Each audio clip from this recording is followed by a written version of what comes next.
Graças e paz a todos. Nós estamos dando início à nossa última aula do curso do Pentateuco, onde que nós estudamos o livro de Gênesis, o livro de Êxodo, Levítico, Números e Deuteronômio. Então esse é o último livro que nós vamos do estudo do Pentateuco. Nós inclusive acabamos de ler o Pentateuco hoje pela manhã. Hoje é dia 25 de novembro de 2023.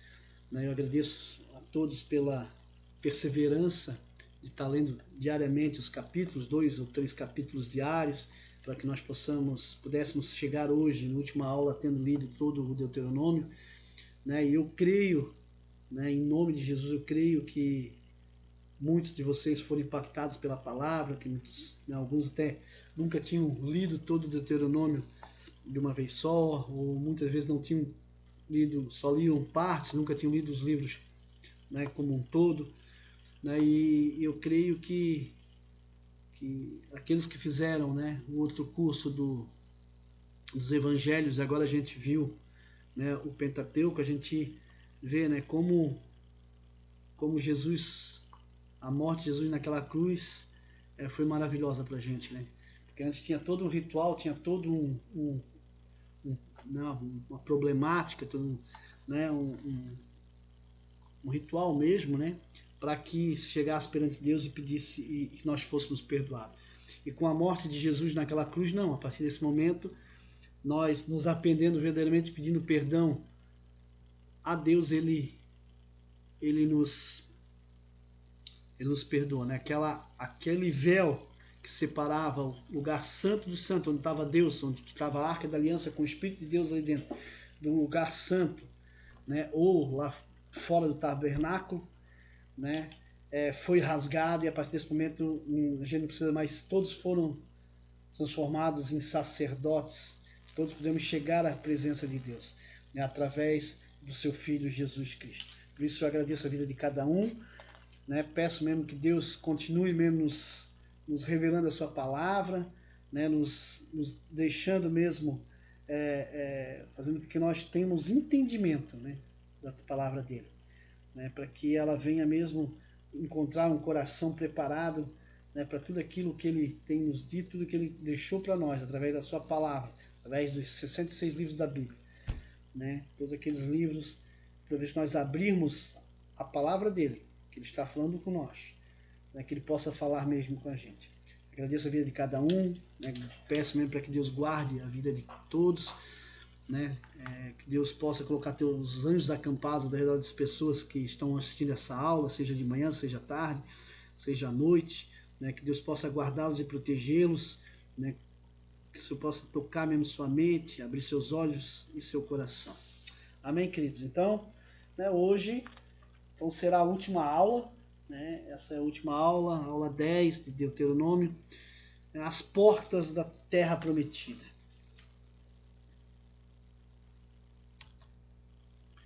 Então, o esboço da introdução, depois vem o primeiro discurso de Moisés, o segundo discurso de Moisés, o terceiro discurso de Moisés e o quarto discurso de Moisés.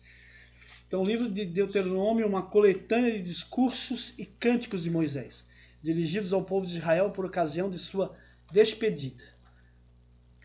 Esses solenes discursos foram pronunciados do alto de Pisga, recordando mais de um século repleto de acontecimentos marcantes. Em seguida, ele volta a olhar para o futuro do povo que ele estava prestes a deixar.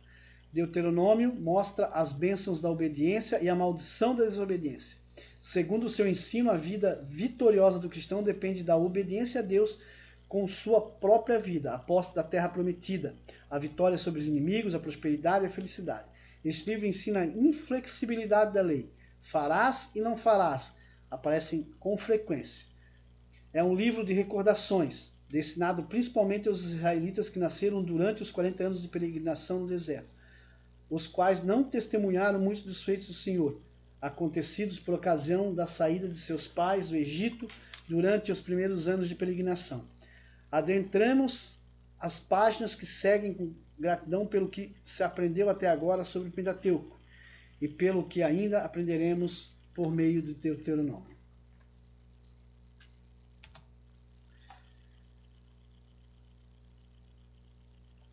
primeiro discurso de Moisés, que vai do Deuteronômio, capítulo 1 até o capítulo 4, versículo 43. Olhando para trás, Moisés estava agora com 120 anos. O povo de Israel estava no limiar da terra de Canaã, num ponto que teriam atingido em apenas 11 dias de jornada, 40 anos antes. Então era para ter, eles levariam 11 dias para chegar do Egito até ali e levaram 40 anos. No entanto, levaram como caminharam vagarosamente. Quantas voltas e viravoltas, quantas vezes temos de caminhar pelo mesmo caminho. Ficamos espantados com a lentidão de Israel, quando na verdade deveríamos antes surpreendermos com a nossa própria lentidão na jornada. Deveríamos nos envergonhar do tempo que levamos para aprender nossas lições. Então, não é só eles que levaram 40 anos, né? Muitas vezes nós também.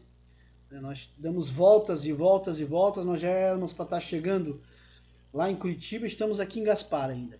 Então, não é só a lentidão desse povo, nós também. De toda a numerosa geração que saiu do Egito, restaram agora somente Josué e Caleb. Todos os demais haviam perecido. A nova geração experimentava privações nas caminhadas pelo deserto, estava pronta e ansiosa por tomar posse da terra que emana leite e mel. Moisés, porém, precisava repetir ali para ele. Sabia que sua tarefa estava determinada, porque Deus lhe dissera que outra pessoa, não ele, introduziria os israelitas em Canaã. Números 20 e 12, ele fala ali, né, que ele morreria, né, e quem entraria seria Josué. Moisés começa trazendo-lhes à memória a ordem divina de tomar posse da terra desejada. O povo é também lembrado da grande derrota sofrida em Cades Barneia, de como rejeitar a Deus e se virara para voltar ao Egito, e ainda de como muitos morreram depois, pela loucura de querer entrar na terra após a infamar. Quando eles a gente viu em Números que mandaram 12 espias, depois que aconteceu todo aquele problema, alguns pegaram armas e resolveram ir para lá. E como Deus não estava com eles, eles acabaram sendo destruídos. Então, muitas vezes a gente quer fazer a coisa quando a gente vê que Deus já era para ter feito, mas a gente quer daí ir lá e atropelar as coisas, mas muitas vezes Deus diz, não, agora você espera. Eu queria que fosse antes, você não foi, agora você espera. Depois Moisés traz a lembrança dos filhos de Israel, os povos daquém do Jordão, entre os quais estavam os amonitas, os moabitas, descendentes de Ló, contra os quais foram proibidos de guerrear, por serem seus irmãos, mesmo depois da recusa dos moabitas em permitir que os filhos de Israel passassem pelos seus termos. Em obediência à orientação divina, Israel tomou outro caminho mais longo que os levou a leste do rio Jordão. Diversos assuntos desse discurso de Moisés podem ser resumidos nas seguintes palavras: ouvir a palavra de Deus, que é uma advertência solene. Se os israelitas atentassem ao que tinham aprendido ao longo da peregrinação pelo deserto, de modo a não se afastarem de Deus vivo, as vitórias prometidas estariam asseguradas. Nada a acrescentar ou nada a subtrair da lei do Senhor. Era tão somente cumpri-la. Nisso estava a segurança dos filhos de Israel. A longa história desse povo com Deus tinha como zelo uma advertência solene da parte de Jeová. Viste os povos grandes e fortes que habitaram nessa terra, antes mesmo que surgissem os povos que agora vedes, e todos eles desapareceram como nuvem do orvalho tocada pelos raios do sol. Assim será convosco, se fordes nos seus caminhos. Apesar da história ser uma grande mestra, pouco nos prontificamos a aprender com ela. Mesmo sabendo que estava proibido de entrar na terra desejada, ainda assim Moisés orou ao Senhor pedindo clemência por sua falta, a fim de entrar naquela terra. Deus lhe disse que não orasse mais sobre o assunto, pois não seria atendido. É uma das poucas orações recusadas por Deus na Bíblia. Em lugar de entrar na terra, recebeu de Deus a ordem de subir ao monte Pisga, contemplar a terra e morrer. Nesse lugar, Deus disse a Moisés: dá ordens a Josué e anima-o e fortalece-o, porque ele passará diante desse povo e o fará possuir a terra que tu apenas verás. Deuteronômio capítulo 3, versículo 28. Concluindo o seu discurso, Moisés exorta o povo à obediência incondicional a Deus e ratifica a importância das 3 cidades de refúgio estabelecidas além do rio Jordão. Os filhos de Israel estavam no final da sua longa caminhada de 40 anos pelo deserto. Estavam na planície a leste do rio Jordão, de onde se descortinava sua terra no esplendor da primavera, mas o Jordão, na maior cheia do ano, parecia intransponível, além do grande número de cidades fortificadas e extremamente armadas. Os israelitas eram como jovens estudantes, que, tendo terminado seus estudos, tinham o dever de começar a pôr em prática tudo aquilo que haviam aprendido ao longo dos anos de estudo. Amém, povo? Então nossa vida é assim. Quando nós acabamos de passar pelo deserto, nós recebemos o diploma e daí nós temos que começar a fazer o que? A pôr em prática tudo aquilo que nós aprendemos no deserto. Esse povo passou 40 anos andando no deserto, aprendendo coisas, aprendendo da lei, aprendendo a obedecer, aprendendo a fazer aquilo que Deus quer, né, vendo as maravilhas de Deus, vendo o poder de Deus, e que nós também assim, nós passamos um tempo no deserto. Mas esse tempo no deserto não é só porque Deus fica nos alimentando, para nós ficarmos gordinhos e bonitos, né, mas que Deus faz lá, Deus está nos ensinando, para um dia que Ele nos tirar do deserto e falar, entre na terra prometida, né, nós sabemos o que temos que fazer lá, né, nós botarmos em prática tudo aquilo que Deus nos ensinou no deserto. Segundo discurso de Moisés, que é o mais longo, que vai de Deuteronômio 4 até o 26. Né? A chave do segundo discurso de Moisés encontra-se em Deuteronômio 12, 11. São esses os estatutos e os juízos que cuidareis de cumprir na terra que vos deu o Senhor, Deus de vossos pais, para a possuirdes todos os dias que viverdes sobre a terra. Então são esses os estatutos e juízos que cuidareis de cumprir na terra que vos deu o Senhor, Deus dos vossos pais, para a possuirdes todos os dias que viverdes sobre essa terra. Então, Israel estava para entrar na terra prometida, né?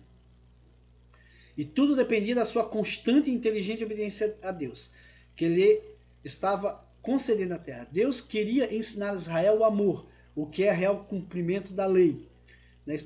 Como nós vemos também em Romanos 13, 8, 10 e Mateus 22, 37 e 40. Em Romanos, vou pegar aqui Romanos 13, do 8 ao 10. Romanos 13, do 8 ao 10. O amor ao próximo é o cumprimento da lei. A ninguém fiques devendo coisa alguma, exceto o amor, com que vos ameis uns aos outros, pois quem ama o próximo tem cumprido a lei. Por isso não adulterarás, não matarás, não furtarás, não cobiçarás. E se há qualquer outro mandamento, tudo nesta palavra se resume: amarás a teu próximo como a ti mesmo. O amor não pratica o mal com o teu próximo, de sorte que o cumprimento da lei é o amor. Em Mateus 27...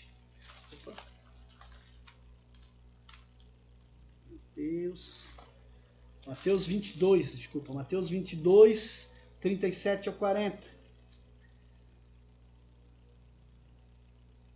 Respondeu Jesus: amarás o Senhor teu Deus de todo o teu coração, de toda a tua alma, de todo o teu entendimento. Este é o grande e primeiro mandamento. O segundo, semelhante a este, é: amarás o teu próximo como a ti mesmo. Destes dois mandamentos depende toda a lei e os profetas. Né? Então, Deus queria ensinar a Israel o amor, o que é real cumprimento da lei, como nós vimos, né, que se cumpre, né, através da vida de Jesus, né, em Romanos 13 e Mateus 22. Moisés anuncia a lei de maneira simples, clara e objetiva, de modo a poder exercer domínio sobre a vida do povo israelita. É como Deus dizendo aos filhos de Israel: sois meu povo, eu vos amo, eu vos tenho escolhido, estou a vosso meio, vou proteger-vos, somente peço que me obedeçais para o vosso bem. Ele diz: sereis santos, porque eu sou santo. Levíticos 11, 44, como nós já vimos. Né? A considerar que este povo lhe pertence por escolha, ele quer que ande no mundo de modo digno da vocação e da chamada de que fora alvo. Deve mostrar caridade para com seus semelhantes, deve consagrar-se para o culto a Deus. Hoje, pelo contrário, o povo negligencia a frequência aos cultos e, uma vez ali, comporta-se como em um encontro social, sem temor, sem reverência e sem adoração, não sabendo que desta maneira está pecando e morrendo espiritualmente. Então, o mesmo temor que se tinha antigamente, nós temos que ter o temor. Não é só porque nós temos, né, na igreja, no templo, hoje, que nós não temos que ter o mesmo temor, a mesma reverência. Né? Então, sim, né, muitas vezes a gente se porta na igreja como se nós estivéssemos num clube. Né? E nós estamos na igreja não para ser um clube, mas sim para adorar a Deus. Nós vamos ao templo para adorar a Deus. Né? Então, para adorá-lo, para pedir perdão pelos nossos pecados, né? E também pela comunhão com o corpo da igreja, mas principalmente para a adoração de Deus. Então a gente tem que ter esse temor, né? Tem essa reverência e adoração, né? Não nos comportando como se nós estivéssemos em um culto. Em síntese desse discurso, né? Ao proferir esse discurso, Moisés faz o seguinte: primeiro, repete os 10 mandamentos, enfatizando a sua atualidade para a geração a quem ele se dirigia. Como esse povo ali, né, a maioria deles já tinha, né, não é da época em que Deus entregou para os 10 mandamentos, estava para eles, então eles, né, falando que não valia só para aquele povo, valia para eles também, como vale para nós hoje em dia também. Fala de seu papel como mediador entre Deus e o povo, né? Então, Moisés, simbolizando ali o sacerdote, né, ele era, né, e Arão, eles eram o mediador entre Deus e o povo, né? E hoje em dia nós não temos mais esse mediador. Quando Jesus morreu naquela cruz, o véu foi rasgado, hoje não precisamos de mediadores entre nós e o Deus. Enfatiza a obediência como cumprimento integral à lei, né? Então é a obediência. A lei é a obediência. Hoje em dia nós vivemos na graça, Jesus morreu por nós, por nossos pecados naquela cruz. Mas toda vez que nós desobedecemos, nós voltamos para o tempo da lei. E o que é o tempo da lei? Qual era o castigo do tempo da lei? A morte. Então nós temos que ser obedientes a Deus. Todos aqueles que desobedeciam a Deus eram mortos. Admoesta o povo contra a infidelidade a Deus e seus sagrados princípios. 5. Né? Mostra que as bênçãos são uma consequência natural da obediência aos mandamentos de Jeová. Então, as bênçãos são consequência. Não adianta, hoje em dia, o que a gente faz? Muitas vezes a gente pede bênção para Deus sendo desobediente. Como é que Deus vai nos obedecer, vai nos abençoar se nós somos desobedientes a Ele? Mostra que, né, exorta os filhos de Israel a nunca esquecerem dos benefícios advindos das dadivosas mãos de Deus. Então, tudo aquilo que nós temos, todas as bênçãos, vêm das mãos de Deus. Então, nós nunca podemos esquecer isso, nós temos sempre que ser gratos. Lembra aos israelitas a capacidade provedora e protetora do Altíssimo. Então, ele que provém e ele que protege. Então, ele provinha, ele, através do maná, através das roupas que não se estragavam, dos sapatos que não eram gastos, né, e da proteção, né, durante o dia a nuvem e à noite a coluna de fogo. Traz às memórias sucessivos atos de infidelidade de Israel, advertindo do perigo de voltar às antigas práticas as quais o Senhor abomina. Diz como intercedeu pelo povo quando este pecou contra Deus, né? Se nós lembrarmos, né, quando o Israel pecou, Deus quis destruir todo o povo, mas Moisés ele intercedeu pelo povo. Fala das segundas tábuas da lei e do que a ensejou, né? As segundas tábuas da lei, porque a primeira, o povo, enquanto Moisés estava lá recebendo a primeira tábua, eles pediram para Arão, né, e fizeram lá um bezerro de ouro para eles adorarem. Destaca a vocação sacerdotal da tribo de Levi, para que eles não voltem de novo a se erguer contra os sacerdotes. Volta a exortar o povo quanto à obediência.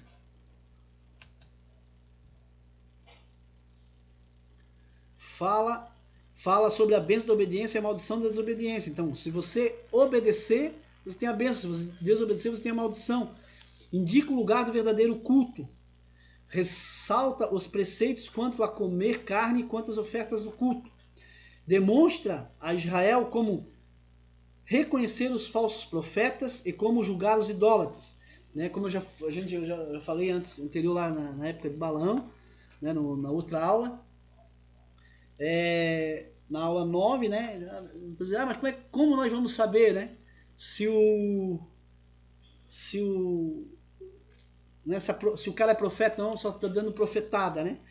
Simples. Os profetas, toda a profecia tem que se cumprir.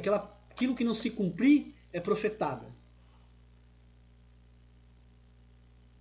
Né? E como é que eram tratados esses falsos profetas? Mostra privilegiados. Os idólatras, a mesma coisa. Proíbe a mutilação do corpo.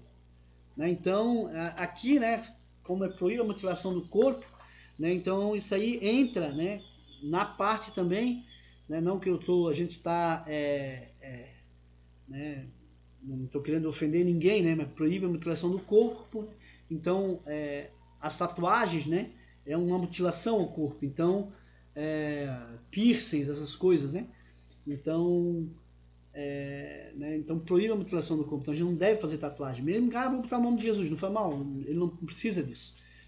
Estabelece os critérios de seleção dos animais limpos e imundos, como nós vimos, salienta a doutrina do dízimo e a importância desse no sustento material dos obreiros da obra do Senhor, eu também falei isso na última aula. Discorre sobre o ano da remissão, enfoca leis em defesa dos pobres e escravos. Né? Então, a gente vê aqui sobre o ano da remissão. Né? O ano da remissão é uma que a cada 7 anos, né?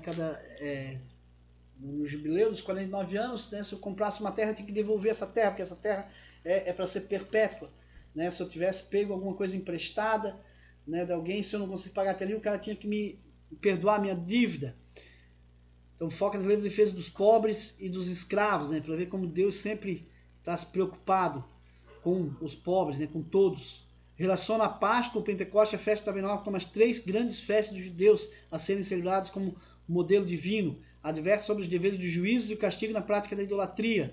Né, os juízes tinham que ser justos, eles não podiam trocar, né, as sentenças por nada, né? Não é o que a gente vê hoje em dia, né? Nossos juízes corruptos, tão corruptos, eram para ser homens de libada, né? Ilibada moralidade, era para ser moral, era para ser uma coisa. Hoje em dia a gente vê esses são bandidos, né? São bandidos vendidos ao sistema, né? Onde que fazem um monte de coisa que a gente fica assim, gente que mesmo nós que não entendemos, que não somos advogados, não entendemos de lei, a gente vê que o que eles estão fazendo é um absurdo, né? Então já tinha naquela época já, né, Deus já estava colocando naquela época. Então esses juízes, né, esses juízes que se acham Deus, eles vão prestar conta para Deus um dia disso. Eles podem ter certeza disso, né? Mas oramos para que eles possam se arrepender, né? O dia que nós estivermos com Deus, né? O dia que nós formos arrebatados, levados para o céu, que nós possamos chegar lá, olhar para eles e eles estiverem lá, né? Porque isso quer dizer que eles se arrependeram de todo o seu mau caminho. Apresenta um modo de agir no ato de julgar questões difíceis, né? Então, né, ele fala ali que tem que levar as testemunhas, né? Não só por uma testemunha, tem que ser por 2 ou 3 testemunhas. Antecipa o critério de eleição de um rei, os deveres da nação para com este, especifica o critério de eleição de um rei, os deveres da nação para com ele. Especifica a herança, né, e os direitos dos sacerdotes dos levitas, né? Então eles não tinham direito à herança, mas eles tinham sim direitos, né, ao dízimo, tudo aquelas coisas lá eram para eles. Condena os adivinhos e feiticeiros, mostrando que assim devem agir os filhos de Israel quando tomarem posse da terra prometida, porque teriam muitos adivinhos e feiticeiros.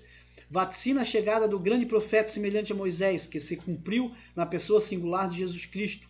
Volta a falar das 6 cidades e refúgios e significado do estabelecimento delas. Nós também falamos isso na última aula, né, que representa, né, hoje em dia o habeas corpus. Mostra ao povo como aplicar a pena capital contra o criminoso voluntário.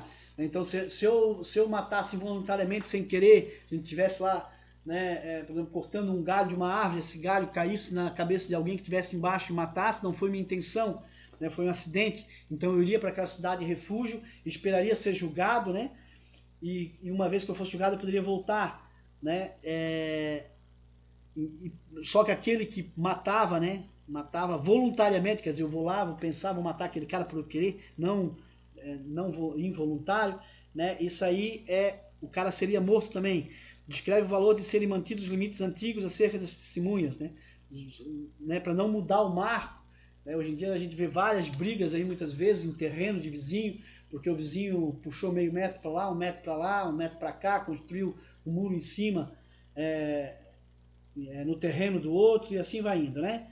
Então já tinha leis naquela época, né? E acerca das testemunhas, né? Que tem que ser pelo menos 2 ou 3 testemunhas, a palavra de uma só testemunha não podia ser aceita, né? Estabelece princípios referentes à guerra, né? Ele tem vários princípios, né? Que o homem, né? Que tivesse menos de 20 anos poderia, aquele que tivesse casado menos de 1 ano teria que ficar com sua esposa e várias outras coisas.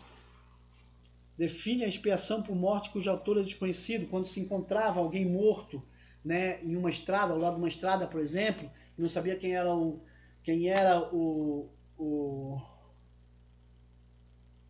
assassino, né, se media do corpo até as cidades mais próximas, e aquela cidade que estivesse mais próxima, eles tinham que levar uma oferta, né, um sacrifício, né, ao sacerdote para que essa morte fosse tirada, esse sangue fosse tirado das suas mãos. Estabelece princípio para legislar em questões das mais diversas, acerca da mulher prisioneira, dos direitos do primogênito, dos filhos desobedientes, da remoção de cadáveres do patíbulo, né, de coisas perdidas. E aqui a gente vê, né, que todo aquele, né, que fosse enforcado, né, fosse pendurado em um madeiro, né, ele era amaldiçoado, né, e aquele que passasse a noite seria amaldiçoado. Por isso que Jesus, quando foi levantado no madeiro, né, eles tiveram pressa de tirar Jesus de lá, né? Porque Jesus, se Jesus tivesse passado a noite naquele madeiro, ele seria amaldiçoado. Então, eles teriam que sempre tirar, né, o corpo antes do pôr do sol. Das coisas perdidas também fala aqui, né, que se achou não é meu, eu que tenho que devolver. Estabelece ainda diversas leis, principalmente quanto à castidade e o casamento, né? Então, naquela época já era importante isso, né? Hoje em dia nem se fala, né? Ensina sobre os tipos de pessoas que devem ser excluídas das Assembleias Santas. Então ela fala, né, daquele que é imundo, impuro, aquele que tem um defeito, né? Todo aquele que tivesse defeito não poderia estar na presença de Deus. Hoje em dia isso não existe mais, porque o Cordeiro, né, sem mácula, né, foi imolado, que foi Jesus. Então todos nós podemos entrar na presença de Deus hoje. Trata ainda da limpeza do acampamento, acerca dos fugitivos, prostitutos, usura, divórcio, leis de caráter humanitário e pena de açoites, preso e medida justa. Aqui ainda a limpeza do acampamento, né? Foi a primeira lei sanitária que teve, né? Não existe nenhuma, a mais antiga, né, que dizia que toda vez que você fosse defecar em algum lugar, fosse fazer alguma coisa, né, você deveria abrir um buraco e enterrar. Né? Por quê? Porque a gente sabe que as fezes carregam doenças, né? Então isso já está na Bíblia, foi o primeiro, né, acordo sanitário, lei sanitária que teve, está na Bíblia. Determina a destruição total de Amaleque e seus exércitos, trata finalmente das primícias da terra, do dízimo mais uma vez, né? do dízimo mais uma vez. Né, mais uma vez do dízimo, né, e conclui exortando o povo à obediência. Então a gente vê, né, que esse segundo discurso, né, de Moisés, né, ele acaba, ele faz uma síntese de tudo aquilo que está na lei de Deus. Né? Então, se nós seguirmos, quantas vezes nós somos, né, uma coisa a gente tem que entender, né, Deus não é o castigo de Deus, é o amor de Deus. Porque Deus, ele exorta, né? Ele não castiga, ele disciplina aquele que ele ama. Ele disciplina, pelo amor de Deus. Então ele ama. Então toda vez que nós fazemos as coisas erradas e acontece de nós colhermos aquilo que nós plantamos, não é porque Deus é um Deus vingativo, é porque o Deus é um Deus de amor e de justiça. Ele nos disciplina pelo amor dele.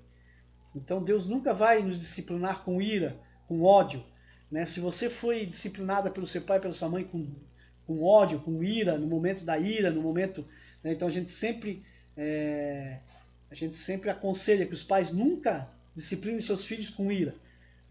Tem que esperar passar a ira para ir disciplinar. Para que ele entenda que você está disciplinando ele com amor e não com ira. Porque toda vez que nós perdemos a paciência disciplinando os nossos filhos, daí não é amor, é ira. Então, em Deus é a mesma coisa, ele não nos castiga, ele nos disciplina com amor. O terceiro discurso de Moisés, que vai do capítulo 27 ao capítulo 28 de Deuteronômio. O monumento histórico. Os filhos de Israel estavam prestes a atravessar o Rio Jordão. Né? E essa passagem deveria marcar um momento inesquecível, quer na história, quer na sua mente. Logo depois da passagem deveria ser levantado um monumento nacional que serviria de altar. Visto como os acontecimentos da vida de Israel eram fatos religiosos deveriam ser associados à religião. Né? Muitos aí dizem, porque a gente não pode espiritualizar tudo, mas tudo é espiritual. Né? Nós que, quando nós estávamos no mundo, nós tínhamos os olhos do mundo, mas a partir do momento que nós aceitamos Jesus Cristo como nosso Senhor e Salvador, as escamas dos nossos olhos são tiradas, caem as escamas dos nossos olhos. Nós começamos a ver através dos nossos olhos, coisas espirituais. Tudo que acontece no mundo é espiritual. Ou vem de Deus ou vem do maligno. Não existe outra coisa. Né? Então aqui nós vemos aqui numa figura, né, um altar feito de pedras não lavradas, ali um monumento histórico. Esse altar deveria ser construído de pedras não lavradas, mas apenas caiadas, para se destacarem à distância, quer dizer, eles tinham que ser pintadas, né, de branco. Este monumento deveria ser gravado à lei, para que seus ensinos se tornassem públicos e fossem cuidadosamente observados. Sempre que alguém se aproximasse desse monumento, se lembraria de maneira miraculosa que Deus o fizera atravessar o rio Jordão na época de sua maior cheia. Isso seria um memorial perpétuo de que Deus vela pelo povo que o segue. O Monte Ebal, né, aqui temos uma fotografia, né, uma foto atual, né, para ver que tem uma cidade lá embaixo, né, do Monte Ebal e do Monte Gerizim. O Monte Ebal fica em frente ao Monte Gerizim, separados um do outro por um estreito vale e perto dos carvalhos de Moré, próximo a Siquém. Dos seus picos se deslumbrava o viajante contemplando o panorama de todas as direções. Quanto mais tarde Josué construiu este altar, segundo a ordem dada a Moisés, fez justamente como estava ordenado. Colocou sobre o Monte Ebal representantes das tribos de Rubem, Gade, Asser, Zebulon, Dan e Naftali. Esses deviam proferir as maldições que sobreviriam aos transgressores da lei. Enquanto isso, sobre o Monte Gerizim, Moisés fez assentar representantes das tribos de Simeão, Levi, Judá, Isacar, José e Benjamim, a quem cabia proferir as bênçãos que adviriam da obediência à lei. Dada a posição estratégica desses montes, como em um anfiteatro, uma pessoa posicionada no pico de um deles podia ser ouvida facilmente por quem estivesse no vale. Dessa forma, os que declaravam bênção ou maldição eram facilmente ouvidos. Né? Então, aqui nós temos, né, no meu lado esquerdo, né, o monumento histórico, né, que é um monte, é um altar, né, feito por pedras não lavradas, né, essas pedras de rio, né? E no meu lado direito, que deve ser o esquerdo de vocês, né, o local do monumento, né, onde tem o Monte Gerizim, né, e o Monte Ebal.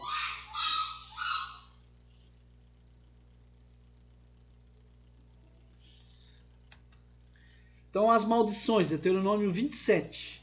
Né, uma síntese das principais frases relacionadas com as maldições e as bênçãos aqui em questão se constitui de grande valor para nós, pelo que o fazemos a seguir. Então, as maldições.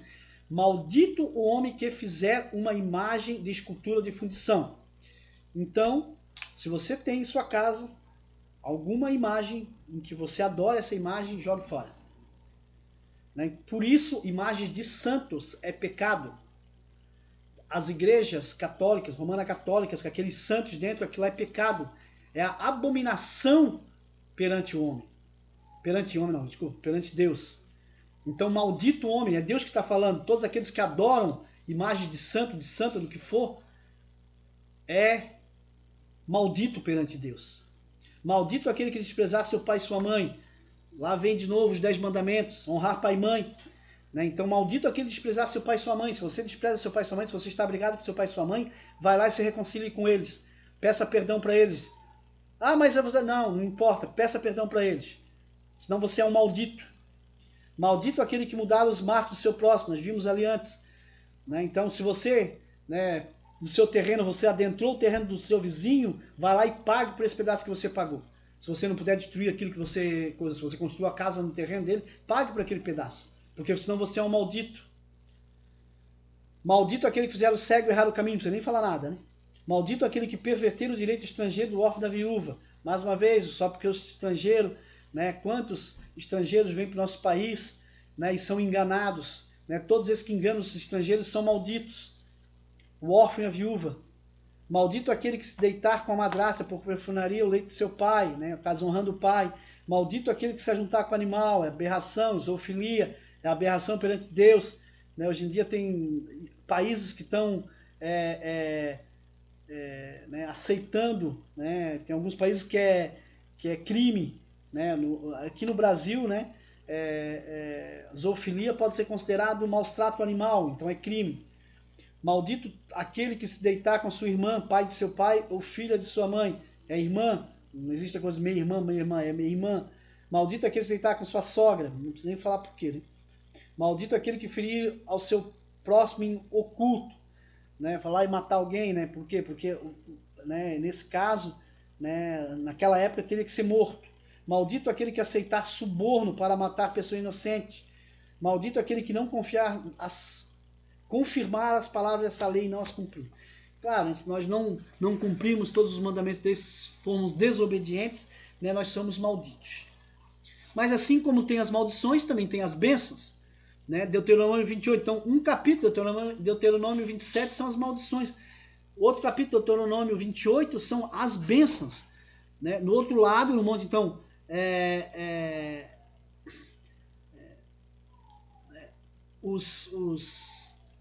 as tribos, né, de Rubem, Gade, Aser, Zebulon, Dan e Naftali, né, ficavam em cima do monte Ebal e falavam todas as maldições.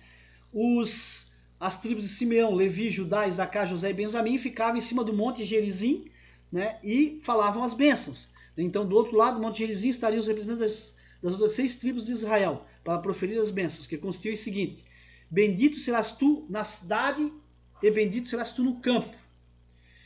Bendito o fruto do teu ventre, o fruto da tua terra e ainda o fruto dos teus animais, e as crias das tuas vacas e das tuas ovelhas. Bendito o teu cesto e a tua amassadeira. Então, quer dizer, né, tudo, o pão, né, o cesto e a amassadeira simboliza o pão. Né, o pão é a palavra, o pão é o pão da vida, que é Jesus também. Bendito serás ao entrares e bendito ao saíres. Então, quando nós somos abençoados, nós podemos entrar, tem muitos, né, a gente vê muitos relatos de pastores, evangelistas, missionários que entram no meio das favelas, de guerra, né, e conseguem, eles entram e saem sem nada acontecer com eles. Por quê? Porque eles são benditos ao entrar e benditos ao sair. O Senhor fará que sejam derrotados os teus inimigos. Então somos nós que lutamos, os inimigos nossos serão derrotados, mas por quem? Pelo Senhor. O Senhor determinará que a bênção esteja no teu celeiro. Então, quer dizer, não faltará a tua comida, não faltará nada. Né? O Senhor te construirá para si em povo santo. Então, se nós somos abençoados, nós hoje em dia somos santos, nós somos separados para Deus, nós somos o povo santo. O Senhor te dará abundância de bens, o Senhor te abrirá o seu bom tesouro, o céu. Ó, o bom tesouro! O Senhor te abrirá o seu bom tesouro. Qual é que é o céu? Já pensou? Deus está abrindo o céu para nós. Mas por isso, por quê? Nós temos que ser abençoados, nós temos que ser obedientes a Deus. O Senhor te porá por cabeça e não por cauda. Todas essas bênçãos prometidas seriam concedidas em decorrência da obediência à lei. Caso contrário, seriam transformadas em maldição. A elevação daria lugar à sujeição e à paz, à perturbação. Então, tem razão a Bíblia quando diz, né, em 1 Timóteo 6,6, grande fonte de lucro e a piedade com o contentamento. Amém, queridos?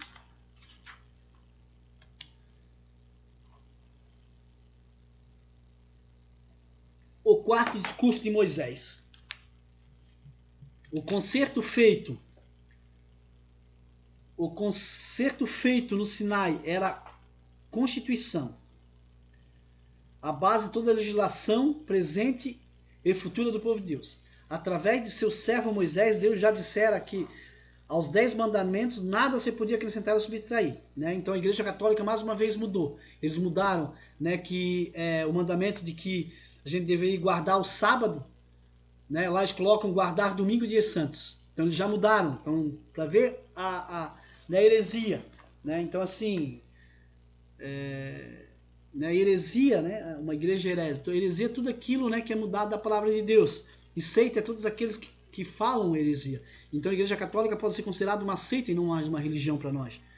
Né? Existe um estudo chamado heresiologia, que é o estudo das heresias, né? Que a gente, provavelmente o ano que vem, nós devemos estudar heresia, que eu acho interessante para a gente saber, né, principalmente como a gente se comportar quanto às ideias de algumas religiões, como testemunha, algumas seitas que têm testemunhas de Jeová, Mormons, a própria Igreja Católica, né? Então, a gente, no ano que vem nós vamos estudar. Tá?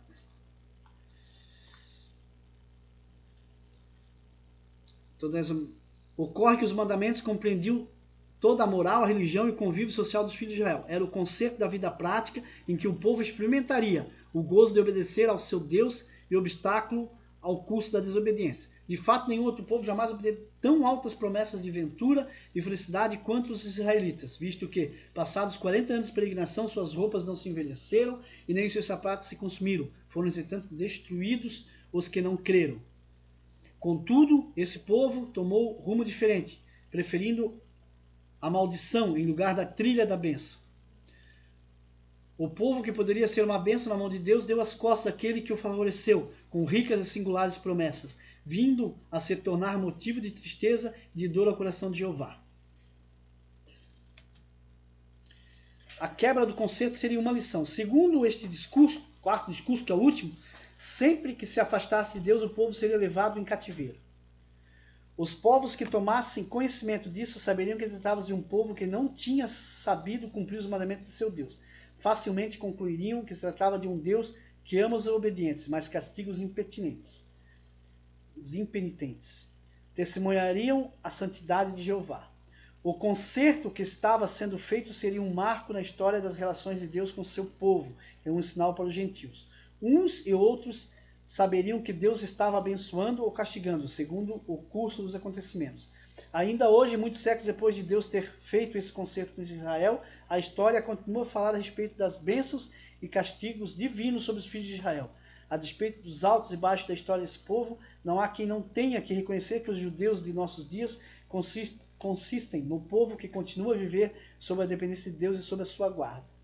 É uma coisa que a gente sempre tem que saber disso. Deus, né, Deus fez uma promessa lá para Jacó, Abraão, né, para Isaac, para todo aquele povo lá, e ele vai cumprir.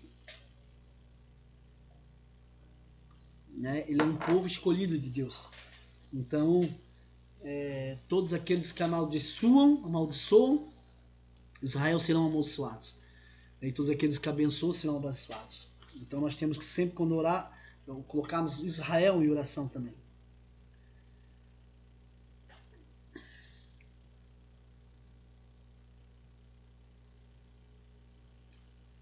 A quebra, né?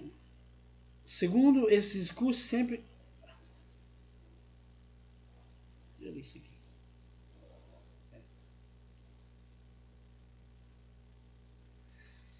O concerto que estava sendo feito seria um marco na história da relação de Deus com o seu povo e um sinal para os gentios.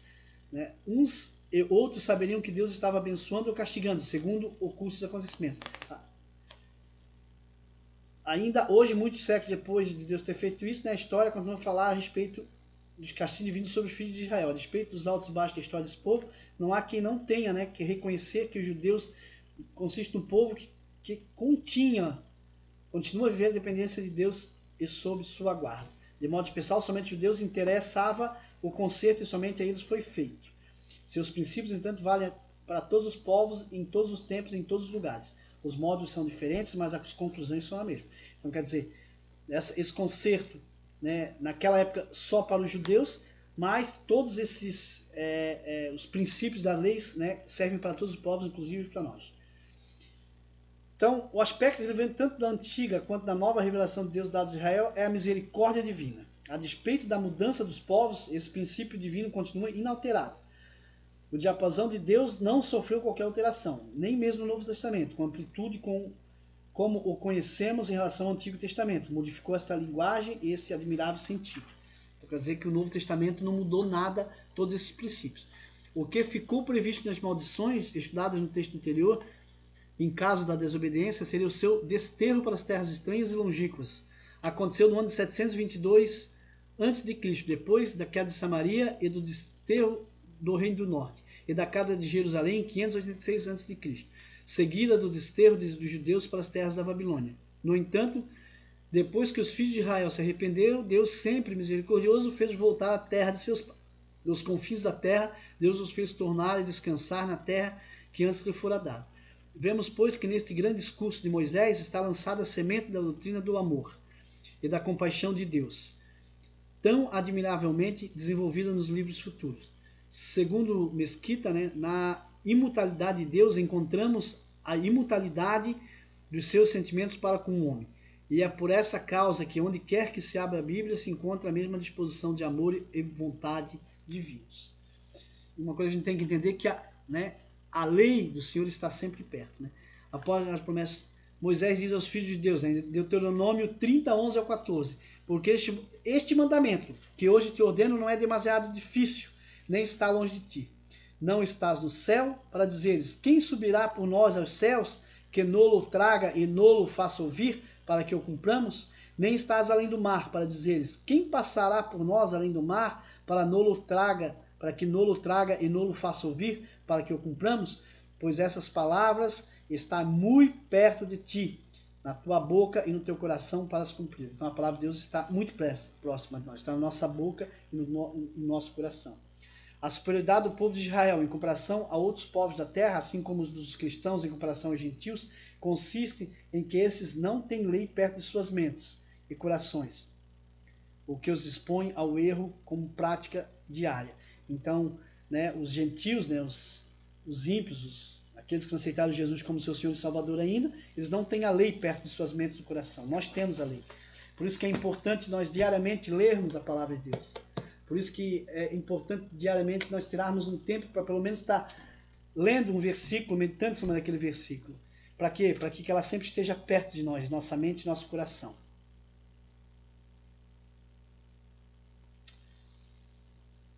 Concluindo seu discurso, Moisés enfatiza que obedecer e desobedecer seus mandamentos divinos é uma questão de vida ou de morte, pelo que tomam os céus e a terra como testemunha de que Israel foi necessariamente advertido quanto ao caminho de seguir. Então, eles não podem, assim como nós também não vamos poder falar quando chegar diante de Jesus, né, se nós formos por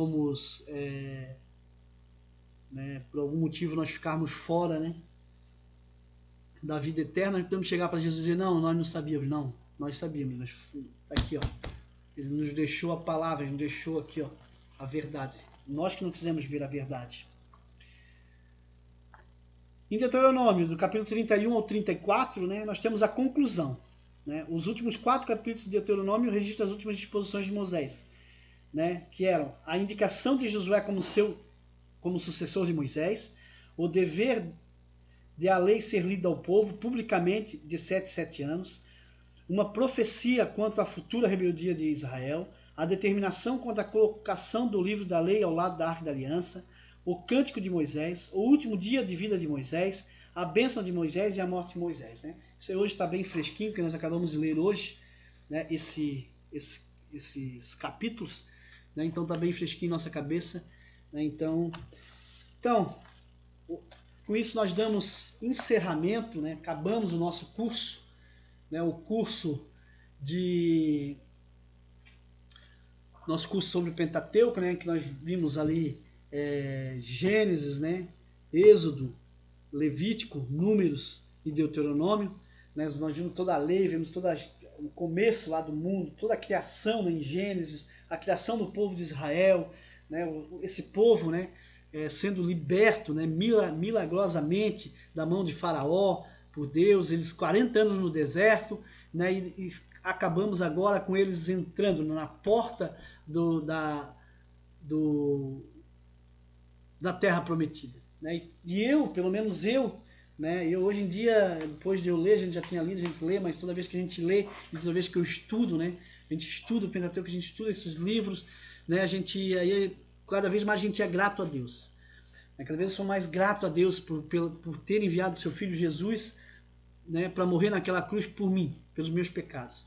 Né, porque se dependesse, se eu tivesse nascido na época de Moisés ali, provavelmente teria uma grande chance, né, de eu ter sido um daqueles que morreu, né, engolido pela terra, pela daquelas pragas, né, ou ter chegado na porta ali e não ter entrado. Né, então eu agradeço a Deus porque hoje é só uma coisa que eu tenho que fazer é me arrepender dos meus pecados e Jesus me salva. Jesus me salva. né? Então, e tudo aquilo que hoje em dia eu olho para trás, tudo aquilo que já me aconteceu e me acontece hoje em dia, eu vejo que é por desobediência de Deus, né? Por desobediência, né? E a desobediência, ela gera maldição. Ah, mas nós vivemos o tempo da graça, sim, nós vivemos o tempo da graça, mas toda vez que nós desobedecemos, nós entramos debaixo da lei. Nós não estamos mais na graça. Quando nós desobedecemos, o nosso peso é colocado na balança junto com a lei. Não é junto com a graça. Porque a graça de Deus sempre vai ser mais pesada. A graça de Deus sempre vai ser. Mas nós seremos pesados pelos nossos pecados que nós não nos arrependemos. Por isso, se você está vendo esse vídeo agora, né, você, né, quer se arrepender, né, você se arrepende do seu mau caminho que você tem feito até agora, né, e você pode, aí onde você está, nesse momento, só dizer: Jesus, eu aceito o Senhor como meu único e suficiente Salvador. Perdoa os meus pecados, Senhor. Perdoa meus pecados e me salva. Que Deus, nesse momento, você está salvo. Nesse momento, você é um filho de Deus. Amém? Que Deus possa abençoar cada um. Que Deus possa estar derramando suas bênçãos sobre cada um, né? E que as maldições que já foram lançadas sobre nossas vidas caiam por terra em nome de Jesus. Porque o Senhor Jesus já levou sobre a sua morte naquela cruz, né, toda a maldição. Porque hoje nós vivemos debaixo da graça de Cristo Jesus. E que nós, sendo obedientes, né, essas maldições não nos alcançam mais. Que Deus abençoe a todos, né, que fiquem com Deus mesmo, que tenham um final de ano abençoado em nome de Jesus, né, e em janeiro, né, nós voltaremos de novo com o nosso estudo, né, e nós estudaremos as epístolas gerais, né? Então as epístolas paulinas, as cartas, né? Então nós vamos ver o que são as epístolas gerais, quais são, né? Então Tiago, 1 Pedro, né? 1 Pedro, então quais são as epístolas? É formada por Hebreus, Tiago, 1 e 2 Pedro, 1, 2, 3 João e Judas, né? A única que nós vamos estudar aqui, né, se eu não me engano, é a de Hebreus, que nós temos um estudo só do livro de Hebreus. Então nós vamos estudar essas epístolas ano que vem, né, que vai ser abençoado, vão ser 10 semanas abençoadas, amém? Deus abençoe a todos, né? Eu vou colocar aqui também no link, aqui vou colocar no final desse vídeo aqui, né, um link com, vou colocar aqui o telefone aqui do WhatsApp para aquele que quiser entrar no grupo também, né, que está assistindo essa aula, né, não sei quando é que está assistindo, hoje é dia 25 de novembro de 2023, tá? Se quiser ser colocado no grupo também, né, e nós temos esses vídeos, se eu não me engano, ficam lá no canal do YouTube chamado canal Heróis da Fé, né, então ficam no YouTube também, né, se você procurar Heróis da Fé, talvez você encontre lá a gente não divulga muito, é só mesmo para estar esses vídeos lá no lugar onde todos possam ter acesso, amém? Deus abençoe a todos, né, que Deus guarde e proteja, Deus guarde e proteja Israel também, né, que venha com sua mão sobre aquele povo que está se levantando mesmo contra Israel e que abençoe o povo de Israel, amém? Deus abençoe.